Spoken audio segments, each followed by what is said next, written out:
Good evening, everybody. Welcome to the Tavern. What's going on? Hey, Dave. Cheers, y'all. It's a little different just seeing two of us. It is a little different to seeing two of us. Yeah, Greg is Greg's got a little family duty tonight. He may try and join us here in a little bit. But because usually when it's just two people, it's you and Greg, and I'm the odd man out. Usually. Hey, Dave, there was a comment that was made earlier. I was talking to somebody named Lee that we both know and love. I know that next week you're not going to be here. You may join us from. I may join you. Yes, from the islands, live on location. Lee wanted to know, and the question that Lee had was, are you going to have better internet and better Wi-Fi on your vacation or no? Probably not. Probably not? Okay. All right. Because on Tuesday, I'll be on Disney's internet. Yeah, well, that's 50-50 anyway. We all know how that goes. Yeah. We spent way too much time there. So yes, we did. So pretty busy weekend in golf with the Solheim Cup. Yeah. What a fantastic event. Extraordinarily well run. There's a lot of questions, and we're going to get into that in minus the call. Missing golf clubs. Yeah, well, there's the missing golf club story from Danielle Kang. That yes, yeah. And I'm still trying to figure out. Team USA didn't fly charter over to Rome either. Which surprised me. That's a whole nother thing we can get into. Right. But I'd rather talk instead of talking about missing golf clubs. Let's talk about the results. I mean, the USA got out Friday morning to a hot start, swept the Friday morning sessions, got out 4-0. Europe fought valiantly back in the afternoon sessions on Friday. And by the end of the day on Saturday, it was tied at 8-8 going into the Sunday singles. And Sunday singles did not go well for us. It was, well, it's not that they didn't win bad. I mean, we obviously split the Sunday singles in points, 6-6. Yeah. I think the question, we've got a couple things we're going to talk in last call. One of them is ending in a tie. And should it end in a tie with retaining the cup, or do you have to win it? But that's a different topic for another segment. Right. I've got to say, there was a lot of good golf played. Peterson from the European team had a hole-in-one on Friday. Then you had same day, same session. I saw one of the absolute craziest golf shots I've ever seen anybody hit in Lexi shanking a chip shot on the 18th green. That was and I'm going to say this, and we can all sit here and be what is now Tuesday night quarterback. It was painful to watch. I'm going to be honest with you. That chip shot was so hard that I really, outside of maybe Tiger Woods, none of the average, any one of us sitting at home would have done the exact same thing. Maybe Phil, but partly because he would have been on the other side of the on the other side of the ball too. But I think that when you look at Lexi and the way she handled it, I think it was great. Brad, I'm going to agree with this statement. They are human just like the rest of us. I think the other thing that I'm going to say is, until you've been there in that situation, you have no clue how hard that shot really was. And that shot was borderline impossible. So, it's this isn't like Rory throwing down $100 on the green during a practice round and say, you come out here and make that putt. Come out and make it. No, not even close. I mean, this is for a point on the line, 18th hole. Let's go.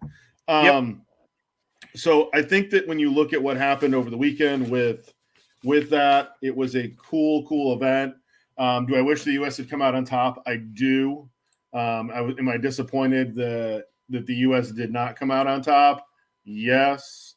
Am I disappointed that we didn't get a cool win and then bringing the cup back to America? Always. Same thing will happen this weekend if we don't do it. I would feel the same way. So I think that's for me, when I look at it, disappointing Team USA didn't win. But I honestly think it was good for golf. There was a lot of dialogue. Stacey Lewis talked about partnering more with the PGA of America and partnering more with the Ryder Cup. I think we should also roundtable that, you and I, in last call, and say should they do something a little different and work together. And I think that's not a bad topic for us to discuss. Let's table that for a little later. But let's move on to the Ryder Cup. Here's the thing, but let's for just 1 second on the Solheim. Yep. Really quick shout out. Megan Kang got named the best player for the U.S. During that, and Lexi Thomas got named best comeback player after the years that she's had coming back in. Not counting that chip shot, she put forth an unbelievable effort. Great interview at the end, kind of owned up to everything. And, that there was a 1 in a million shot to try and get that out of there anyway. But, great all around, event for the Solheim, and just well put on over there. Correct. And I think that as we look at where do we go from here 2 years from now, when they go to do the next version of the Solheim Cup back here in America, I think we are in a much better spot. And I think it's going to be a much more organized, recognized event for American golf fans.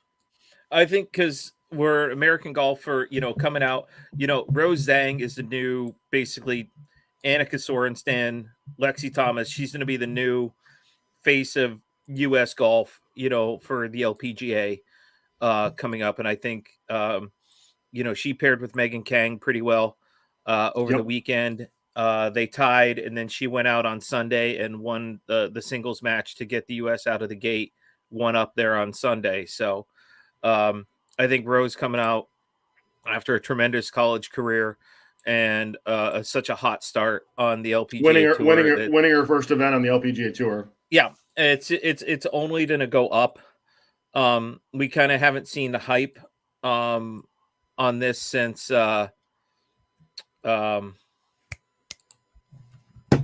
she just retired this year, played her last U.S. Open. Michelle Wee. Thank you. Yeah. You're welcome. So yeah, Rose Zhang, kind of the next big thing coming on the LPGA tour. Right. And I think that is good for women's golf. I think that Team USA is a very strong team. I think the European team is also very strong in the LPGA tour. Yeah. And I do think that when you look at where are we going to go from here, from that perspective, I think we're going to get a really good international event moving forward. Yep, I agree. But now let's move on. Let's move our talk on to the Ryder Cup this week, obviously. There we go. We've got some really cool things coming for the Ryder Cup. Obviously, the golf course, the Team USA went over there early. 9 of the players did. We've got some great talent, some great team together. I think we're going to see, when we did our breakdown after the captain's picks, I think we're going to be pretty close as to what those pairings are going to be for the Ryder Cup. Mm-hmm. The golf course is going to be the telltale sign. I'll be honest with you, as an American, I'm scared for that European team. The rough right now looks like U.S. Open rough. It looks worse than U.S. Open rough, and I don't know that I want to see that. It's giving me nightmares, and I'm not even there. I think that that European team is a very strong team. I know a lot of people, a lot of the LIV proponents have said that they're not that good because they don't have the players that they've had in the past that are all on the LIV tour now. I personally believe they needed to get younger. I think it was one of the reasons they got whitewashed at Whistling Straits. And I think that I think that there are a lot of people who are in for a rude awakening to see how good some of these young European players are, including a guy that hasn't played in a major, in Ludwig Aberg. There's a great article that came out a couple days ago on ESPN from Mark Schlerbeck on ranking all the Ryder Cup participants. Yep. Whether it's Team Europe, Team USA, your top 5 there. He put Victor at number 1. And he's right now, I would agree with that. Rory's coming 2. off of the Tour Championship. Yes. Yep. Rory's 2. Scotty's 3. Yep. John Rahm is 4. Yep. And Cantley is 5. So 3 of the top 5 are European players. Yep. Okay. Xander at 6. Brooks at 7. Morikawa at 8. Homa at 9. And then Fleetwood at 10. So 6 we dominate of your top, but 6 of our top 10 are American. Okay, so we flip it going the other way. I would probably agree with that. I think that when all is said and done, I'm high on Aberg. I think he is Sepp number is going 11. to have a. Is he? That doesn't surprise me. He is number 11, beating out Jordan. Yep, hits it 6 miles past Jordan. The other one, I mean, obviously we're big on hoping that Sepp plays great. We want to see Sepp play great in the squares. So I think that is another cool flavor into this. I'm just excited to wake up and watch golf all weekend. I'm going to miss some of it on Saturday morning. I'm going to take Luke, my youngest, has a soccer game. He's week 3 of soccer. So I got to go to his soccer game on Saturday morning. But other than that, I will be watching. They put Sepp at 22. I think that is a high number for him, and I think he's going to surprise some people. I do. And followed by Robert McIntyre and Nikolai Hojgaard rounding it out. Yeah, that doesn't surprise me. But I think Sepp is a much stronger player than that. I mean, here's Sepp, who's won twice on the PGA Tour. Yep. And here's the thing, where did he put Justin? 17. That's about right. Okay. Just wondering. Harmon 14, Fitzpatrick 15. Oh, JT is 16. 17 was Justin Rose. Wyndham Clark at 18. Sam Burns at 19. You have the U.S. Open champ as 18th? As 18 in this group, yes. Yeah, I'm done. I'm done with that. I know. That poll right there. You just lost. I lost interest in that poll real quick at that point. Yep. You have Justin Rose ahead of the reigning U.S. Open champ. Yep. Okay. All right. I'm gonna leave it at that. Okay. Yeah. Let's move on to that. All right. I think it's time we talk some odds, talk some cool prop bets. What do you think about that? All right.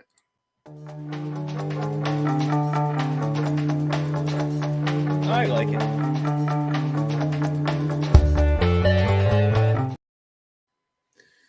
All right, Dave. So what do we got? First off, let's go with U.S. to win.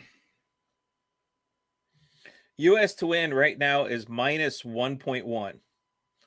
So they're odds-on favorite right now to win. Europe to what's Europe to win? +1. Plus 1.1. +1 minus 1. Okay. Yeah.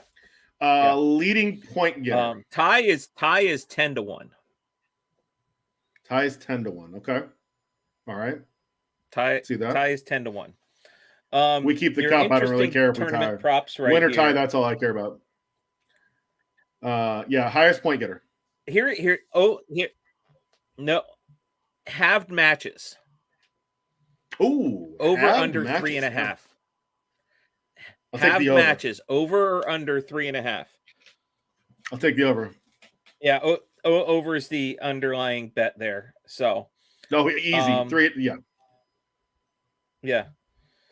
I think we may have 3 the first day. First team to grab the lead. Team USA. Yeah. What's that?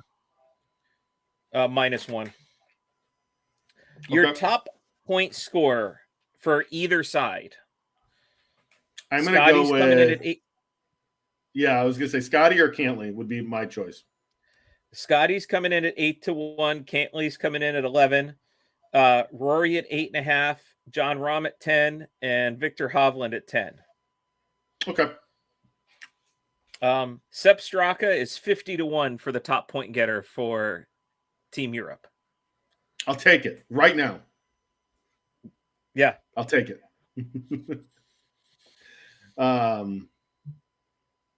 Yeah, no, that's some pretty good. That's some pretty good odds. I think it's going to be an interesting week. It's tournament 4-ball winner. +1 on either side, and a tie at 5-1. Ooh, on 4-ball, I'm going to guess that they have the Europeans favored to win in foursomes. Yeah, and foursomes is about the same odds in foursomes. U.S. at 1.1, Europe at 1.2. See, I kind of feel like we are not good in foursomes in the Ryder Cup, which I don't understand because we dominate in foursomes in the President's Cup. So it doesn't make a lot of sense to me. So I'm going to be intrigued to see where that goes. But yeah, no, that's going to be an interesting one. And then, it's going to be an interesting week. I'm excited to recap it next week and talk more about it next week and see what happens. Well, are there odds on a hole-in-one this week? There, I feel like there would be. I feel like that's a bet that would have already been out. But here's the one that I like. I just had it. Winning point.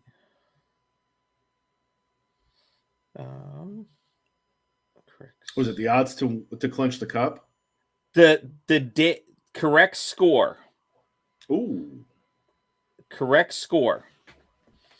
On day 1, day 2, day 3. Ooh, we got a parlay. So on day 3, to go 6.5 and 6.5 is 6-1. For a USA sweep. You can't go 6.5 to 6.5. No. There's only 12 points allowed. That would be 13. Yeah. Oh, 6.5 to 5.5. Sorry. Okay. You confused me there for a second. Yep. Sorry. For a USA sweep, for a 12-0 sweep, is 10,000 to 1. I would. Sorry, 1,000 to 1. I added an extra 0 there. 1,000 to 1 for Team USA full sweep in singles. Full sweep in singles. No chance. Yep. No, you could have made that 1,000,000 to 1 because it's literally like no chance, 0 chance. Yep. So, but I think, there's some good ones out there, but I think I had my I had posted my Instagram, and for a super stroke on the correct score winner, I took 16-12 US. Nice. 16-12 US, huh? 16-12. Okay. All right. I like it. All right. I think I don't know. I almost like 15-13. I thought 15-13 was a little bit better, but way too many people had gone with that too. So I took the point. I took the extra point. All right. Well, I think it's time we move on to a good segment. Yeah. People don't have to listen to us anymore. So let's move on to happy hour.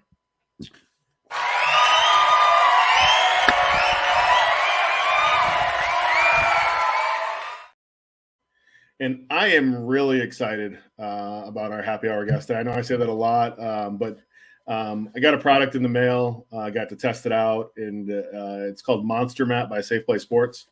And we have Brent Paschal, who is their CEO, and I'm going to call him the knower of all things turf and AstroTurf. So, Brent, thank you for joining us, and welcome to the Tavern.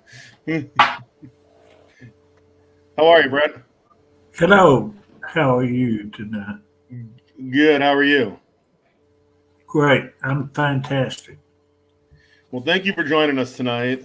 So, Brent, why don't you start? I know you and I talked last week, and you had so much knowledge regarding AstroTurf and hitting mats, and I know we're going to get into that. But why don't you tell our viewers and our listeners about your background and how you got started with SafePlay Sports and now with the Monster Mat? Well, the difference in what I do and what everybody else does is when AstroTurf gained their notoriety, they decided that they were the only people in the industry, and that's the way it always be, And they told us that when we flew from Dallas to St. Louis to ask them to buy enough artificial turf for our football field, which was in Oklahoma. So to make a long story short, they told us to get out. That they were the only people that invented artificial turf. And they were the only people that sold artificial turf. So we were not allowed to get into their monopoly. So to make a long story short, we walked out the door. As we were turning around, we told them, to heck with you, we'll invent our own artificial turf. We had no knowledge of artificial turf at all. And we did not understand why they wouldn't sell it to us and let us put down on a one-term basis. But to make another long story short, we just had the desire to create something that would compete or exceed what they did. And we did that. We became the largest artificial turf company in the world. And for that, I'm extremely grateful. I mean, all because they told you no, huh? You went out and you became the biggest, right? Yeah. It's amazing what the power of the word no does for some people. It's crazy. So Brent, we know that, just like golf clubs, not all hitting mats are created the same. What's the monster mat difference? Well, the monster mat difference is, first of all, really thought out. Just like our artificial turf for football fields, which we became the largest artificial turf company in the world, because we took in consideration the players, what they slid on, and what they, what they performed on. And the critics of artificial turf right now are limited to a couple manufacturers. They are not interested in the player safety because it's about the money. It's about how much can I make on an artificial turf field. And so they don't really care as long as the profitability is that way. And from company to company. And we have, and why our profile is so not up in there in the bracket of the most touted, we absolutely hold true to quality and playability and player safety and things like that. We just don't really care if we have all the artificial turf fields in the world, as long as the ones that we produce are absolutely the finest. So, you can go from there. So when you speak of quality, that kind of leads me into my next question here. And I know, Steve and I kind of talked before this. He's fallen. I think he's fallen in love with that mat. And he may actually sleep on it tonight. If he upsets his wife again. I mean, so if I do upset my wife, I can almost guarantee I'm sleeping on it. Yeah. So as far as the hitting mat goes, can this be used both? Can I have it inside during the winter and can I roll it outside during the summer? Is it interchangeable going in and out? Oh, yes. It's interchangeable at minus 60 degrees below zero, 160 degrees Fahrenheit. The mat will retain its same resiliency as it would on the showroom floor. So if you're worried about it being too squishy in the summertime, it's not going to happen. If you're going to think it's going to be too hard in the winter, it minus, you will not feel the difference. So that's what one of the factors that makes the Monster Mat unique. So let me ask you this. I know you and I talked about this, and I thought this was pretty cool. And what you explained to me was 100% right.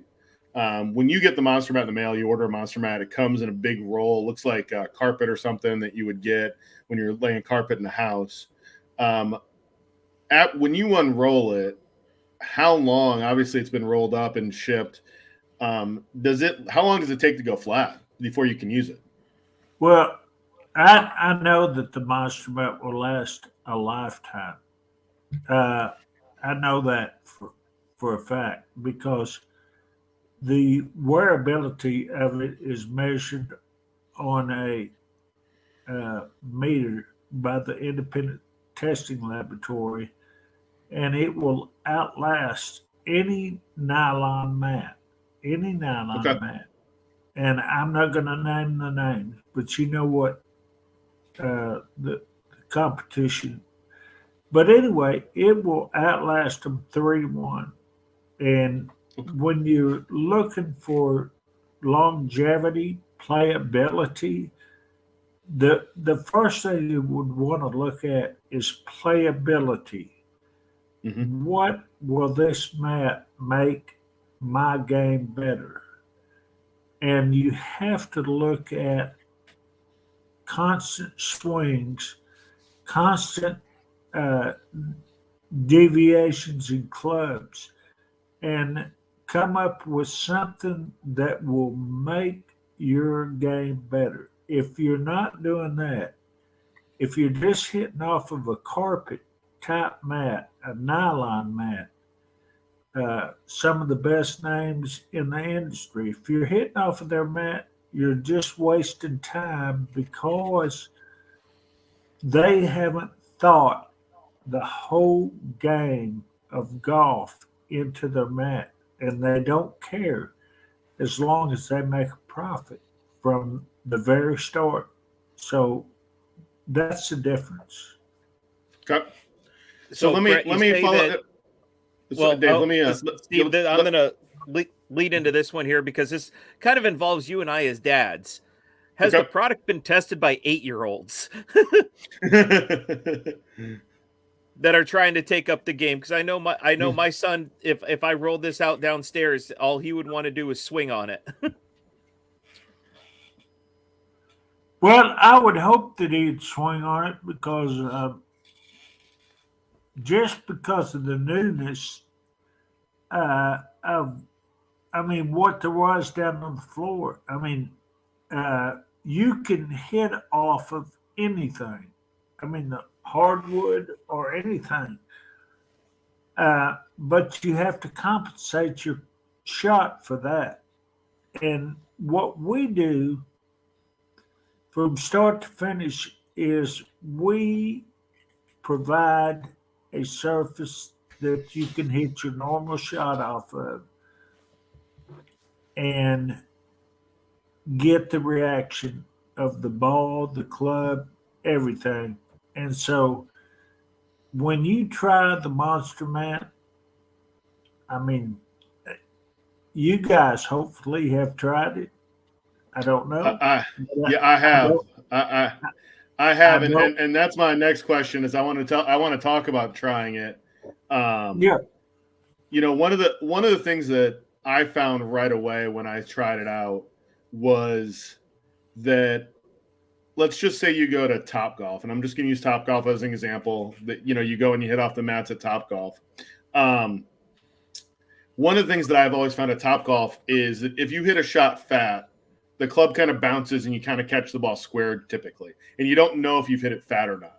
But with the Monster Mat, when I hit a shot fat, you can tell almost like when you hit a shot fat on the golf course with real life, where the club grabs and kind of rolls over with the Monster Mat, which is very different than that other traditional, those hitting mats that you've used.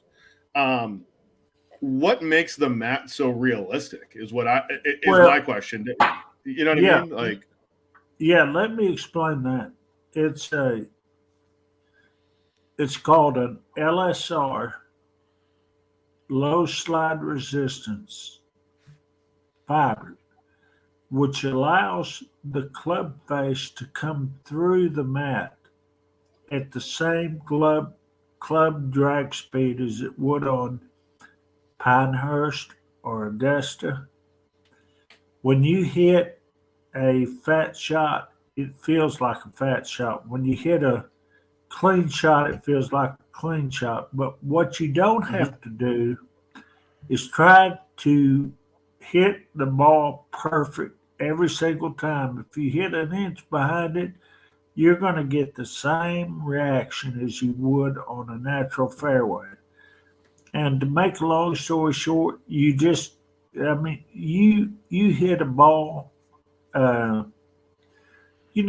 just clean. It's going to feel like a clean shot. So we took all this in consideration to have the players just rejoice in the fact that we had created something totally different. The LSR, low slide resistance fiber that we use, nobody else in the world uses it. And we have several patents on our product, which means that you can't get any better. You can't get any better than this. We're hoping that you will purchase and you will see and you will understand the difference. So if you do that, we'll be great. You'll be great. Thank you. We've got a question from our viewers tonight about using a normal tee. Now I'm holding one of your tees that comes with the mat, and you can put a tee right in there so that you can hit off of a normal tee. So you can practice just like you would with any other club on the monster mat, right? Right. I'm going to hold that up. Mike, there you go. I can say it again. Yeah. Where are your mats made, Brent? Made with? Where? Oh, it's made in the United States. Perfect. Love that. Made in Georgia. In Georgia? And okay. We're the only mat company, the only artificial turf company that we make our own mats. And everybody else buys their mats from a manufacturer, but we are the manufacturer. So you can't get any closer to a warranty or anything like that than you can with us. Okay. So, Brent, would there be a difference if you unrolled the mat, like say, if I put it downstairs in my basement, or if I took it outside and put it on my driveway, or like in my lawn? Does the surface underneath the mat make a difference to how you're hitting off of it? Yes, it does. It does. And what you would like to have if you had the monster mat rolled out in the grass, you would want to have a shaved out area with a lawn. I mean, you would want to have it shaved out down to the base of the grass, just to the base of the grass. But if you did not have that, you would want to put it on a hard surface such as your patio or your driveway. It is very important to have a consistent surface to have it on. Yes, sir. Okay. What other? I know I had some pictures up here earlier. I want to pull one up here. So along with the mat, you guys also do putting greens, right? So if somebody wanted to have a putting green in their backyard, you guys would do that as well, correct? Yeah, the putting greens are unique in itself. As you can see, there's the rough, there is the first cut, and there is the green. Okay, so what you can do is you can chip from the rough, you can chip from the first green, and you can chip onto uh, the green itself.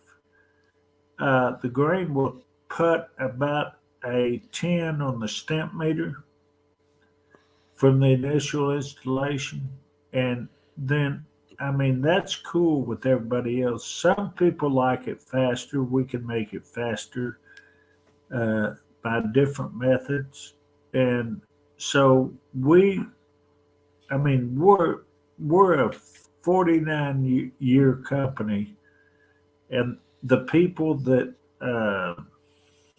try to duplicate us, they do sometime, and we don't care because we're absolutely the best company in the world that you could ever do business with, and we will show you when the time comes. And we don't have customers anywhere in the United States that do not love us because we follow up, we do exactly what we say, and if it costs us money, then it just costs us money. But we are the artificial turf company that you'll ever want to do business with. Thank you. So is there with all that and like the putting greens, and I see on the picture there's some undulations, but with the mat itself, is there a warranty on it? Is it a lifetime warranty? Is it a year warranty? Is it a limited warranty?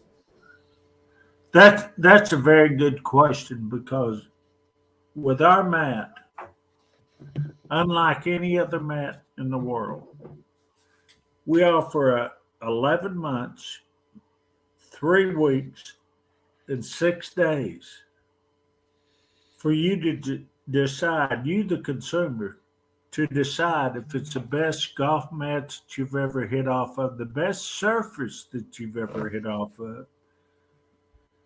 And if it's not, you can call back at your convenience and just say, I don't like it. It's just not what you said it was. We'll refund your money for the mat 100%. And if anybody awesome. if anybody else in the world will do that, you need to buy their mat. Seriously. Not just us, but Yeah. we stand behind it, and we've had probably 3 mats returned in our history, and come to find out, I think it was because they ordered it too late at like 2:30, 3 o'clock in the morning, and their wives found out the next day that they ordered it. wanted to cancel. That would be Dave and I if we had done that. If our wives caught us ordering them, we would have I don't understand. But I really don't care because we do so good. We're thankful for that. Hey, so Brent, besides golf, and I know we talk a lot of golf on this show, but besides golf, what other industries are you doing turf for? I'm sorry? What other industries do you provide turf for? Oh, we build football fields all over the world. We did the New England Patriots, the Minnesota Vikings, the Jets, the Cowboys, and we just the 49ers. I can name them till you get tired. Texas, OU, Ohio State, Tennessee. We build custom facilities all over the world. India, Saudi Arabia, and you'd get tired of hearing how many fields I've done all over the world, how many we've done, over 5,000. And so, to make a long story short, we're just very grateful that we've had this opportunity to serve everybody, the public, the golfers, the football players. And what makes our products different is just the thought out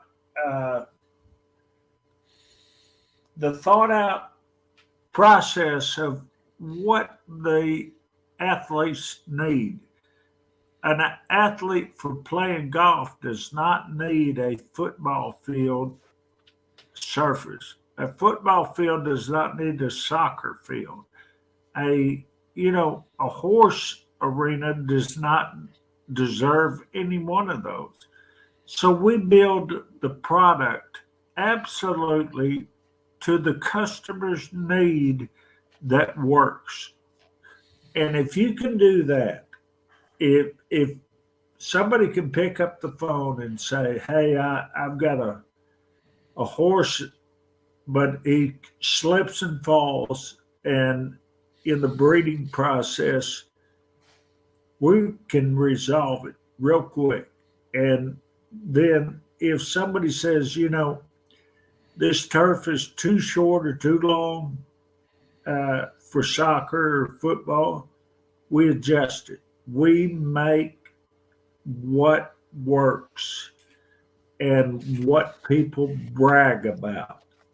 And so there's no question about what we do versus what other people do in the industry. Okay.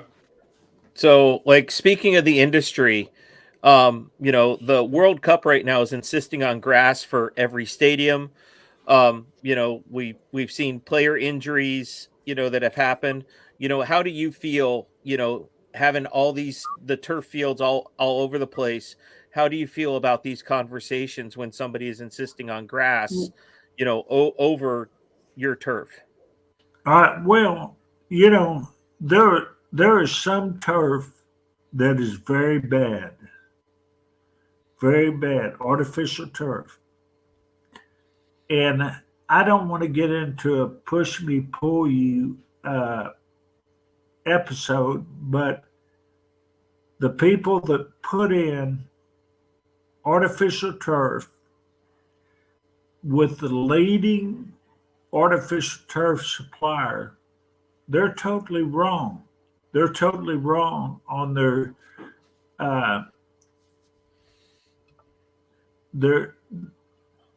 claim to fame.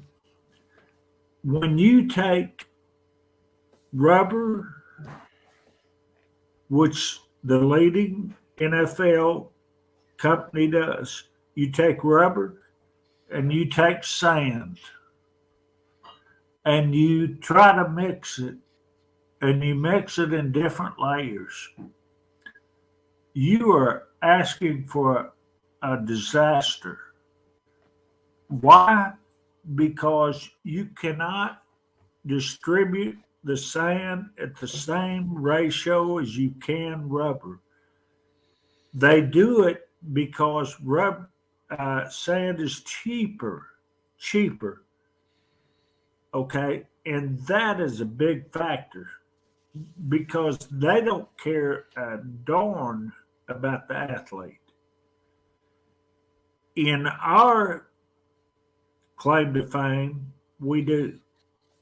We stabilize the first layers of rubber. We don't use sand, and so that's that. Okay, and the first layer is stabilized, and then we add a top layer of rubber. But what is going on in the industry? What's going on in the world? What's going on with, this works and that doesn't work? It's common sense. I mean, when you pour sand at a discretionary rate, I mean, it's going to seek its own level. And therefore, like Aaron Rodgers, and I'm not saying this for a fact, with him, I don't know. But you have a better chance of dislocating or hurting an area when you're expecting to go one way and then you go the other with your muscles. So I'm very concerned about the future of the NFL and the playing surfaces. If they ever, we've had people like Barry Switzer, Roger Staubach, people like that on our folders, but they understand exactly why we are number one in safety. And we just haven't put forth the effort to disclose this because it's such a volatile industry, and people from China and people from all over the world have come in and offered a green turf so that they can compete on the world market. It's nowhere close to the quality. It doesn't have anything to do with safety. And so, to make a long story short, we're here to survive the economical strategies, which we're here to outperform anybody in the world. And we do. And you can ask anybody that uses our product, and they'll say it's the best. So I'll tell you, I mean, having hit off it myself, I would agree with that. Yeah, we're not playing. So, if it takes a year or 5,000 years, we'll be here. So, Brent, let's wrap it up with, if somebody's looking to order a monster mat from you guys at SafePlay Golf, where can they find you? What is what? Where can somebody find you if they want to order a monster mat? Just go to SafePlay Turf, SafePlayGolf.com. SafePlayGolf.com. SafePlayGolf.com. Awesome. Well, Brent, thank you for joining us. It'll walk you through the whole process. But SafePlayGolf.com. Awesome. Well, Brent, thank you for joining us tonight. We really appreciate it. I will tell you, having used the mat myself, I'm a believer that you guys have created the best mat in the business, having hit off a variety of different mats. So I speak firsthand to what you guys have done, and definitely we're going to be posting some pictures, getting a lot of use out of it. So thank you for joining us tonight. And I thank you. I thank you so much. Thank you, guys, for taking your time. Brent. Have a good night. Thank you, sir. That's what I say. You guys have a great time. You too. You too. Awesome. Never knew so much about turf until after that. I mean, you know, there's so much that goes into that turf product and what you get out of it. You know, I mean, it's a really cool, you know, when you get something good like that you can practice on and have real life, what all of us are striving for if you're trying to get better. Monster Mat from SafePlay Golf is amazing. And it's not Dave, just, let's not just roll out the same product for everybody. Let's customize it for what you need and what you're going to be doing. I can tell you right now that I think at some point I'm going to need one of those putting greens in my backyard. So we'll, yes. So I'm just going to build the Jason Day barn with monster mats. I'm going to take, knowing your wife, I'm going to take the under on that. All right. It is everybody's favorite time of the week. Everybody's favorite time of the week.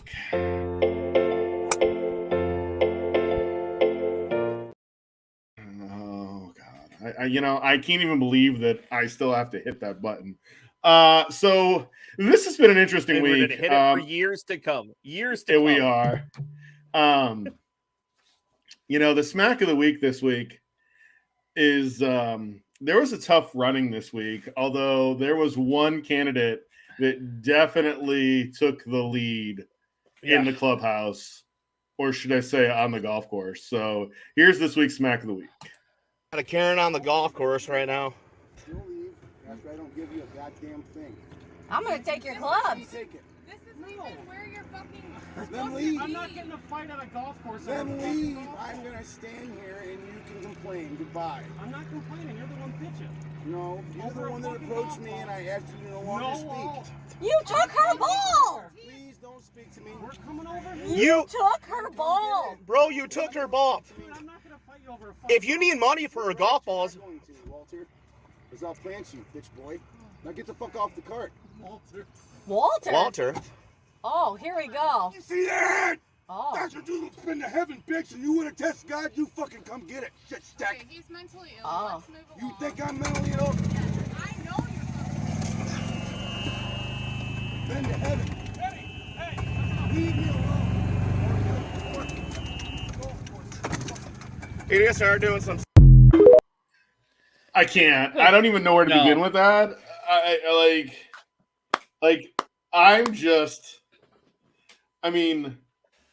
feel like, if we were to do remember when the butt fumble happened? Which one? The Mark Sanchez the original one? The Mark Sanchez butt fumble. The original one. And the not top 10, that was if you had the not top, that was the not top 10. And if we had to have the smack of the week, I feel like this would set the record. Not top 10. Yeah, that's not top 10. That's in the running for number one. It really, truly is. So, we'll just leave that there and move on to our next topic. And we're going to go on to last call now because I don't even know what to say. And I guess I could take my shirt off and flex, but I'm not going to do that. Let's please not. I've seen that. So, all right.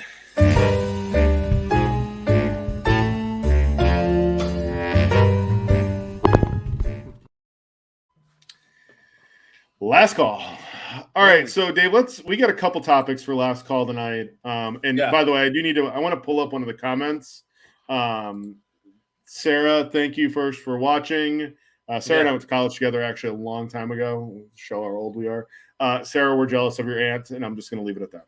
So that's all we're going to do. So last call topic, Dave, we've got two topics tonight for last call. We can debate. And we'll start with the first one. The Solheim Cup last week ended in a tie, which meant that the European team, because they were defending champions, retained the cup. Should the Solheim Cup and Ryder Cup end in a tie? Yeah. So you have a set number of points that you can get. Right. You play to win. If you don't win, you don't get the cup. So here's the other angle, though. If you hold the cup and they don't win, if you tie, you haven't won the cup back. So I do lost it either. But you haven't lost it, but you haven't won the cup. You have to win the cup back. You keep the cup. Where does it go? Where does it go? John Daly's Foot Locker for 2 years? So here's the funny part. So I did some research. The President's Cup, when the President's Cup first came into play, there were a couple ways that they did it. The original way was that there was one name in the envelope, and it was sudden death playoff for the President's Cup. And we all remember in South Africa, Tiger Woods and Ernie Els, and probably the most pressure-packed 3-hole sudden death playoff in the entire life. And at that point, Jack Nicklaus and Gary Player said, no, we're going to end in a tie. And both teams will keep the cup. We'll share the cup. They have moved from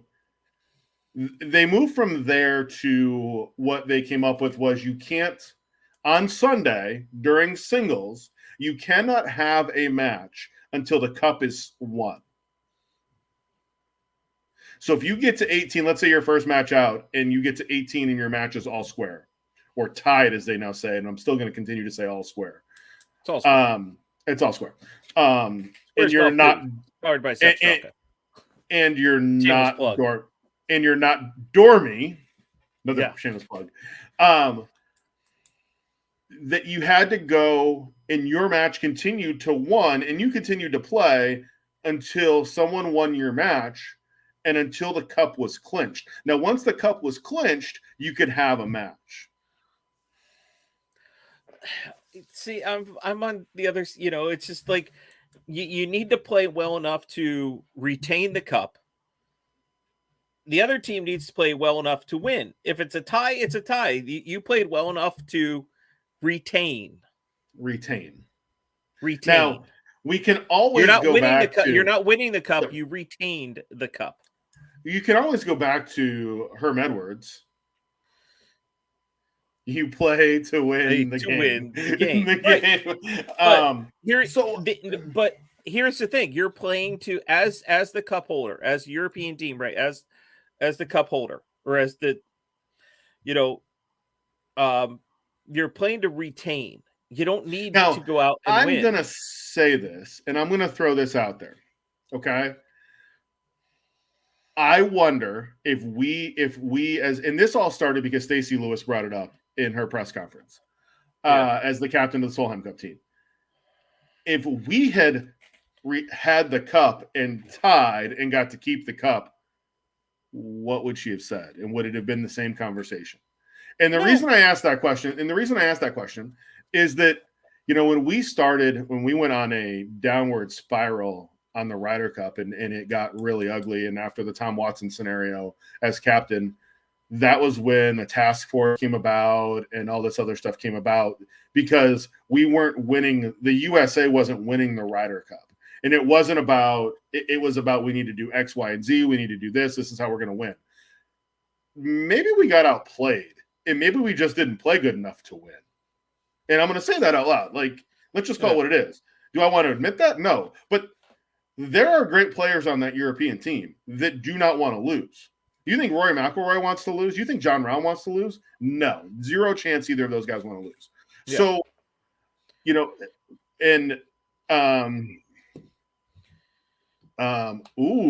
Bradley with off the top turnbuckle.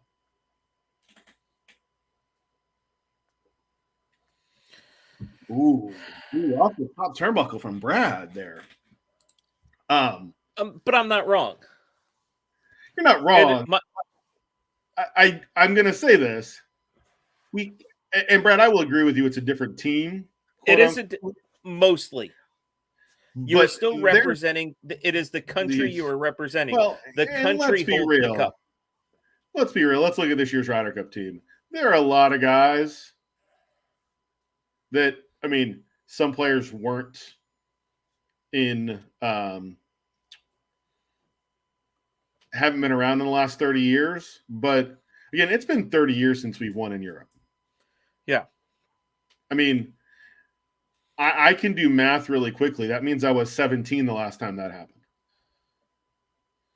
I was 15. Yeah. We were in high school. Yeah.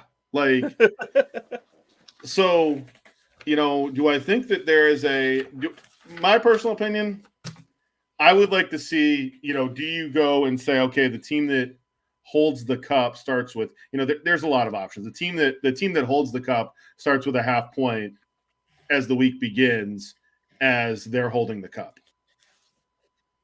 I'm not sold on giving out a half point. I like the way the old President's Cup used to do it. I don't like the idea of a tie. I really don't. And both teams retaining and both teams keeping the cup. I like the way that, I don't like the one name in an envelope everybody idea. Go out wins the cup. Yeah, you've got to go out and play your match and figure out how to win a full point until the cup is won, and then figure it out from there. And I think that is I think the hard part about that is, what do you do? There's a fan and the idea of moving people around the golf course, which we're going to get into in a minute here. There's the idea of, now you're going back to one. what do you do with marshals and things like that and policing the golf course? So it's a much different scenario. So, all right. Yeah. Second topic, Dave. Yeah. There was a lot of conversation about this week that Stacey Lewis, the USA Solheim Cup captain, had reached out to the PGA of America trying to do some co-branding stuff with the Ryder Cup team, and nothing happened. This isn't a participation event, okay? So she wanted to do some co-branding stuff, obviously with the Solheim Cup and the Ryder Cup being back-to-back weeks, both of them being in Europe. The question I'm going to throw out there is if we're going to move the Solheim Cup and it's the same year as the Ryder Cup, should we play them at the same time on the same golf course?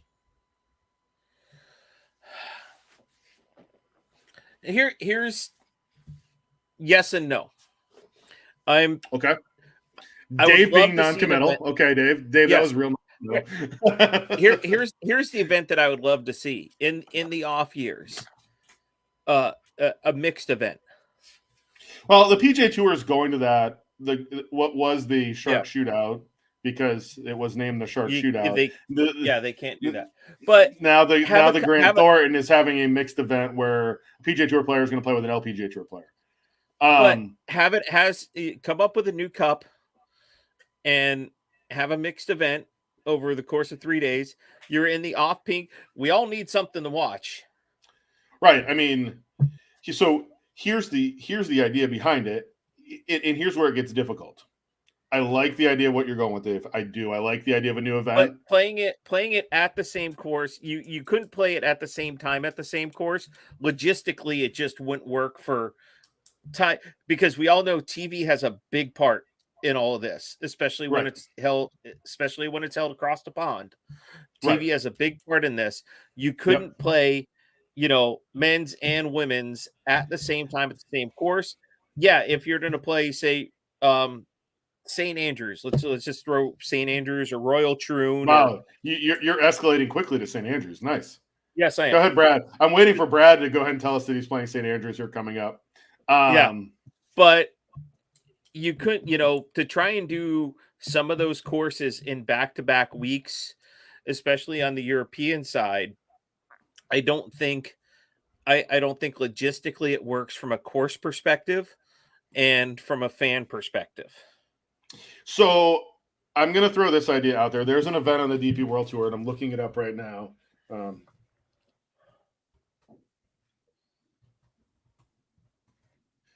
Is the Volvo Scandinavian Mixed Tournament on the DP World Tour. They play Scandinavia. Yes, it is. It's in Stockholm, Sweden. It's in Sweden. On the European Tour, it's a sanctioned DP World Tour event. It's on the Golf Channel, and the men and the women play the same golf course at back-to-back weeks. At the same time. No, same time. And everybody gets a cup of hot chocolate. You're going to need it there. So I feel like I'm going to go out on a limb. This is going to sound crazy. I actually don't mind the idea of them trying to come up with a different event. Dave, there's two ways to look at this. I've talked to people who've been to the Ryder Cup. I've talked to people who've been to the Ryder Cup. And the problem, what they say with the Ryder Cup, is when you go to the Ryder Cup, there's only on Friday and Saturday, there's only 4 matches on the golf course at any point, and there's 25 to 40,000 people around 4 matches. So they said it's not easy to get around. It's everybody's in the same spot. So let's take an idea from Live Golf. Let's take some Live Golf ideas here and shotgun start everybody. Oh God, no. Why not? No.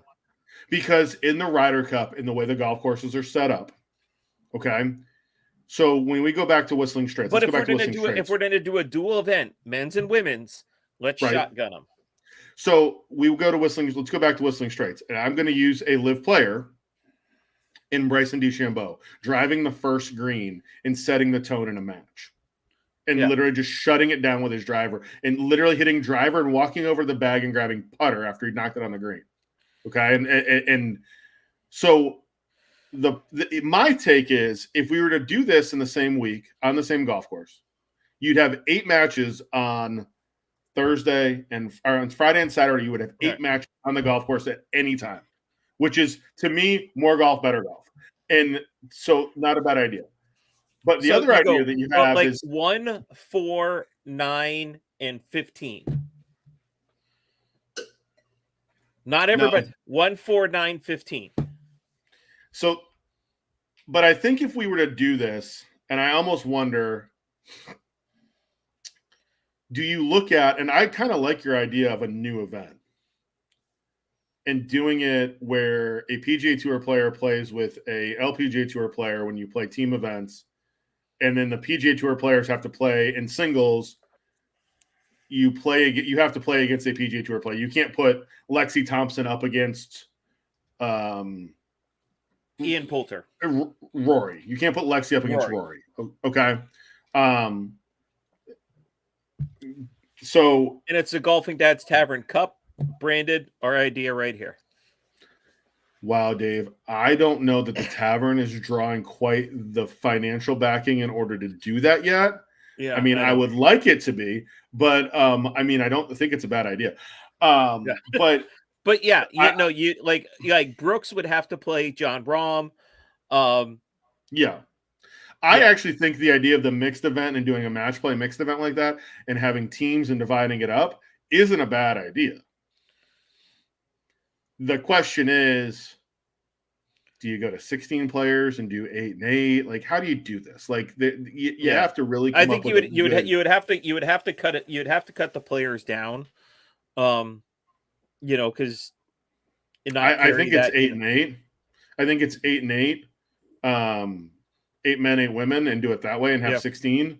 I don't think 6 and 6 really works. I mean, I guess you could, but I feel like at least giving more, the more players you give the opportunity, I think it's a good idea. I'm actually sold, Dave. Dave, I think you've sold me on the idea of doing the mixed event but here's the other idea. Remember, at the end of the day, the President's Cup and the Ryder Cup, these guys aren't getting paid. They've got money going to their charities, but that's all they're getting out of this deal. So if we do this, and that's one of the reasons that, when you talk about, and we've talked about college football versus NFL football and why college is better because they play for the love of the game. More. They're getting paid more at the NFL level. Now they're getting paid more in college. Yeah. But I think that there is, the reason the Ryder Cup works, the reason the President's Cup works is because you have this USA, you get behind a team, which we don't really have a lot in golf. I think that if we were to do this, the problem you run into is, do you do the US versus Europe? Do you do the US versus the rest of the world? And it's gotten to the point now that Team USA is playing a team event every year, whereas Europe's playing every 2 years. The international squad's playing every 2 years. Yeah. I feel like there's something that can be done. I honestly firmly believe that dollars and cents and people holding the dollars and cents are going to be the thing holding this thing up from getting done. Yeah. Not saying that there may be a huge influx of money coming into the PGA, but that's a completely different rabbit hole and a different story. There was that whole rumor that Norman was going after the LPGA Tour next. Yeah. So is it something that you can look at as part of that world stage and whatever they do for world events if and when that happens? But I think you're right. The U.S. is kind of playing every year, but here at the same time, this is the off time for these guys. Yeah, JT played in the last event because he needed to tune up. And I think he did. I mean, he had a top 5 finish. He putted great. He was 18 strokes in putting. I think he had to get himself right. At the end of the day, there, the U.S. we still have this mentality that we need to go out and still prove that we're better. Like, we haven't won there in 30 years, Dave. I mean, well, we were in high school last time that happened. Like adding that other event where you're saying these guys, need some downtime, this and that. It's 2 more weeks, on your schedule. What's the schedule? Yeah, what's the schedule start to look like? I mean, yeah, these guys already don't want to play as many. They want to play as few events as possible. The top money winners do. Spend as much time at home with their families. It's not like Jordan didn't just have a new baby. He wants to be at home with Annie and the kids. Hey, you make the Ryder Cup team, you get an extra exemption that you can skip another event in the next year. You're an automatic qualifier, not a captain's pick. Here's the problem with that. Sponsors want the top guys there that are paying the money. I agree with you. I'm not arguing that point. Yeah, exactly. Tour players all have the events they have to play. They're going to play now. They're going to play the select series events or whatever we're calling them these days, elevated events. They're going to play the elevated events. They're going to play all those events. And then they're going to move on and play. They've got to play their sponsors. So if you're AT&T and you're sponsoring Jordan, they want you there because you have to uphold your sponsors' exemptions and your sponsors' things. And that being said, I think that the tour is in a good spot. I do. I think the tour has a few things to worry about with the live and what's going on with that and what are they doing with what's it called? This whole thing with the PIF and all that other stuff. Are they negotiating in good faith? Player investment fund. Yeah, exactly. The player investment fund. But I think at the end of the day, getting back to the point we were on, the PGA and the LPGA was right. They reached out to try and do some co-branding. The PGA was in the wrong. Whether they not publicly known whether they reached back or not, something needed to happen to grow the game. In this part of it, and all they did. Zach did come out and record a video wishing them the best of luck and this, that, and the other. But that's not. It needed to come from up here, not from Zach Johnson. It needed to come from up here at this level, when it's the LPGA and the PGA. Now that I think about it, and I think the odd part and the odd idea of them doing the Solheim Cup and the Ryder Cup at the same golf course and at the same time. The problem that I have with it when you think about it is, let's say for the Ryder Cup, Team USA wins, and for the Solheim Cup, Team Europe wins, and the celebrations and all that. That gets really awkward. Like when you think about those celebrations at the end of the day, like if both Team USA teams win, great. There's going to be one big party in the USA team rooms. But and then Team USA and Team Europe are both jumping into the pond, right? Like, what do we do with that? I don't know that it's. I think from a TV and a fan viewing experience, it's a great idea. I think when you look at the big picture on it and everything that's going to have to go on and everything that could and couldn't happen, it's a terrible idea. And I also think who then. The other question is who gets the gate, right? You know what I mean? Like, there's the idea of ticket sales and where does that money go? And how many tickets are the LPGA allotted? How many tickets are the PGA Tour allotted? Like, the PGA of America? And then, I think that there's a huge, logistics nightmare in trying to do that. Yeah. That's just mine. But a conversation for another day. It is. This week's the Ryder Cup. This week we're going to root on Team USA. I would like to see maybe a little bit of Sepp Straka. A little bit of Sepp Straka. Just his shoes too. Shameless plug. Shameless plug, Squares. Not that we are above a shameless. No, we're not. But no, it's going to be a fun week. I hope everybody enjoys it. I think that the TV viewing when you can wake up and watch golf is never a bad thing. Get up early, set your DVRs, do whatever you need to do to watch. Yeah. Try if you need to avoid the internet, avoid it and try and watch it. Come on. If you are on the West Coast and watching this, and you have the your phone set up, you might want to turn off your alerts. So when you wake up in the morning, it's not up there. So I hope everybody has a good week. We will see you again next Tuesday night.